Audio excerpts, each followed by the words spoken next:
Tu connais par où tu tombes toutefois. Tu connais ce qui t'empêche de monter dans la vie de prière.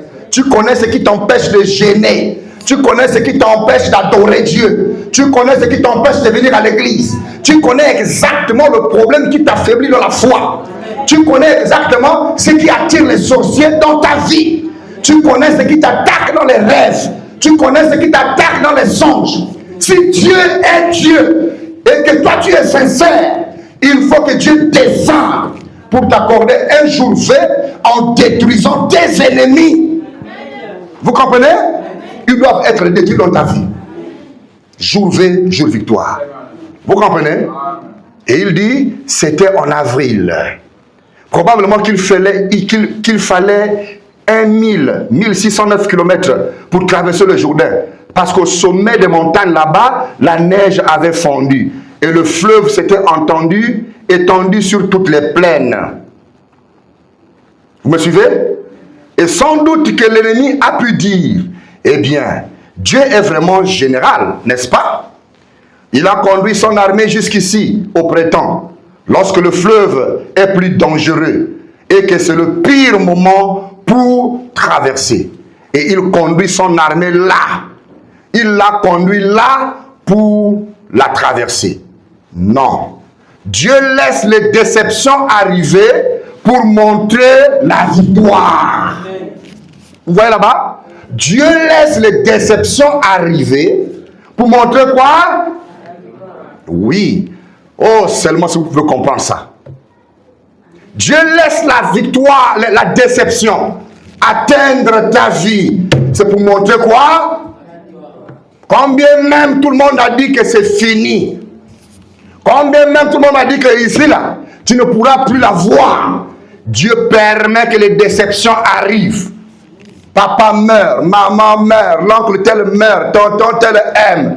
Toute personne qui traverse par de telles épreuves, difficulté au foyer, difficulté au travail, difficulté dans la prière, difficulté dans ceci, il est difficile que tu ne sois pas fils et fille de Dieu.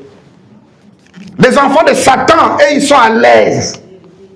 Mais les enfants de Dieu, pour que Dieu prouve qu'il t'a réellement aimé, il doit t'accorder une petite portion de la souffrance de Jésus-Christ. Amen. Parce que Jésus ne doit pas porter seul sa croix. Nous devons aussi en porter une petite partie. Mais Dieu ne permettra pas que nous soyons tentés au-delà de notre foi. Et la preuve que Dieu t'aime, c'est quand il t'envoie les épreuves. C'est quand il t'envoie les problèmes. C'est alors que si tu arrives à vaincre le problème là, tu ne tournes pas le dos à Dieu, alors il peut dire que voici ma fille que j'aime. Vous voyez comment elle m'aime? Celle-là ne peut pas me trahir. Alors Dieu te fait confiance. Vous comprenez? Tu passes par des moments difficiles, mais tu ne te plains pas. Tu passes par des moments difficiles, tu ne pars pas voir le ganga. Ton ganga, ce sont tes genoux. Vous comprenez? Ton ganga, c'est ta poitrine. Vous comprenez ce que je veux dire? Ton ganga, c'est ton front.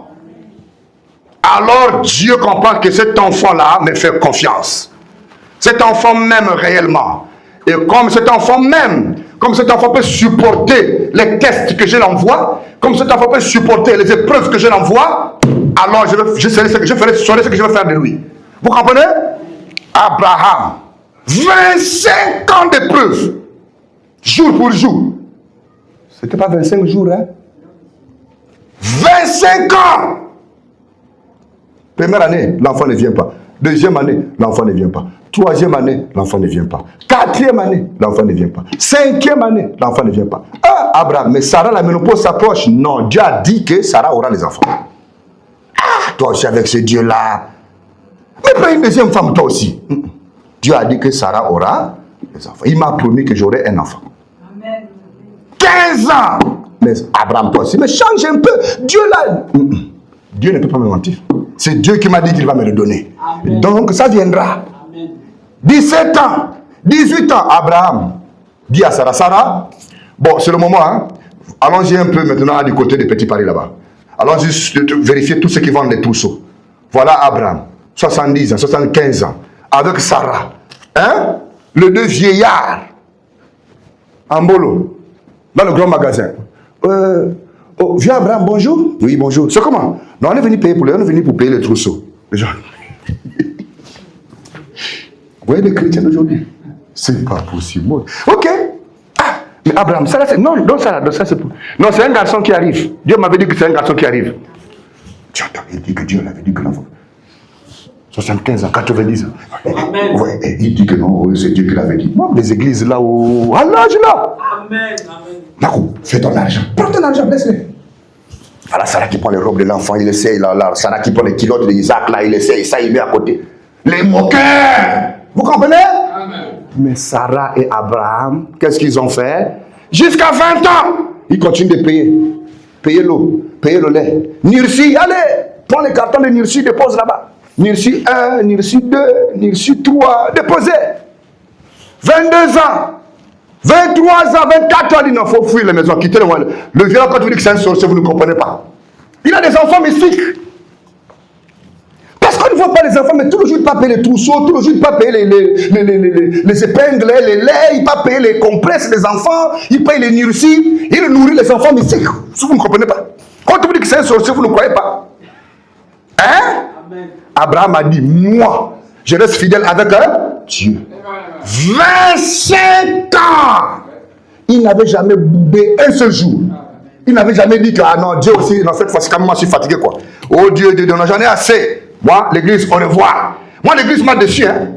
Je suis déçu des pasteurs. Moi, je suis déçu.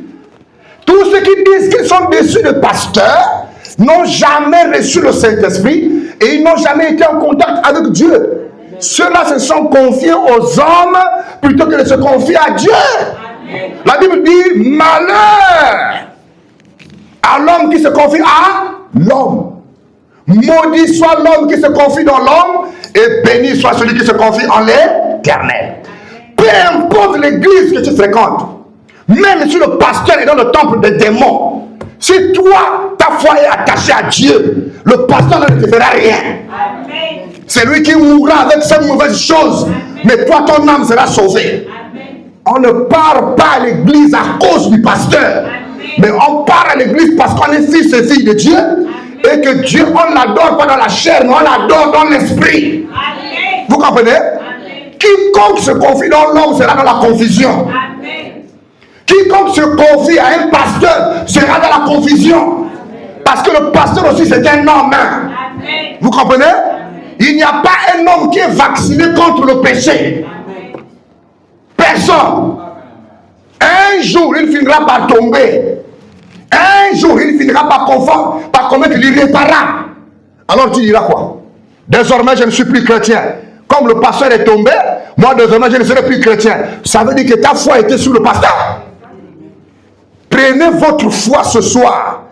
Ne le mettez pas sur ma vie à moi. Amen.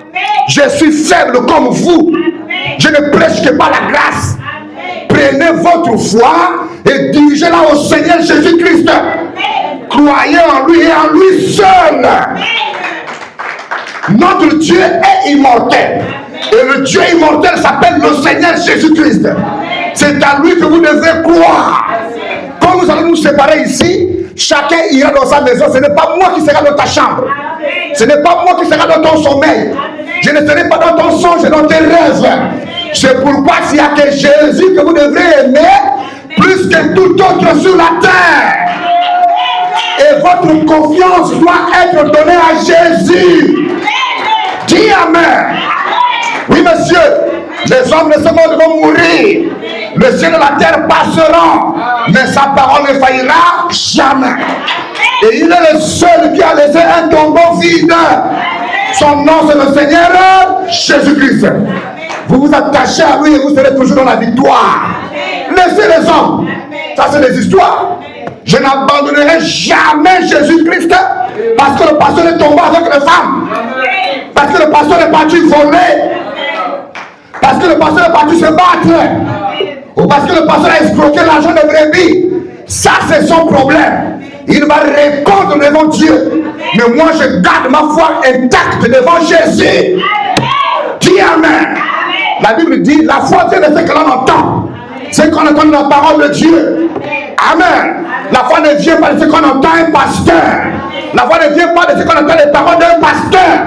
Mais c'est la parole de Dieu dans la Bible. Vous comprenez? Suivez Dieu et vous ne serez jamais confondus. Si Abraham avait suivi les hommes, il n'allait pas faire 25 ans. Il devait craquer. Même sa femme avait craqué déjà. Sa femme a dit non, pas une deuxième femme, hein, et les enfants. Je vois là, c'est fini. Mais Abraham a dit, moi là, je crois que Dieu a dit, ce que Dieu a dit, il le fera. Ce que Dieu a vu dans ta vie là, il va le faire. Mais l'enfant n'est pas venu. Vous comprenez? L'enfant viendra. Le travail viendra. Le travail est là. C'est déjà venu. Tu es déjà guéri. Dieu veut que tu crois. Tu n'as pas de problème. Arrête de marcher triste.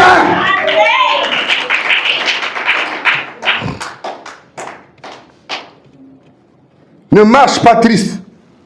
Pour montrer aux gens que mon Dieu est faible. Pour montrer aux gens que si Dieu ne te donne pas, il n'est plus Dieu. Écoutez frère, vous devez avoir la foi des téméraires. Si Dieu me donne, gloire à Dieu. S'il ne me donne pas, gloire à Dieu. Il est libre de me donner. Il est aussi libre de ne pas me donner. Est-ce que parce qu'il ne m'a pas donné, il n'est plus Dieu? Il est Dieu même quand il ne me donne pas. Il est Dieu quand il me donne. Il est Dieu quand il va me tuer. Il est aussi Dieu s'il ne me tue pas. Il reste Dieu en tout. Et je l'aimerai toute ma vie.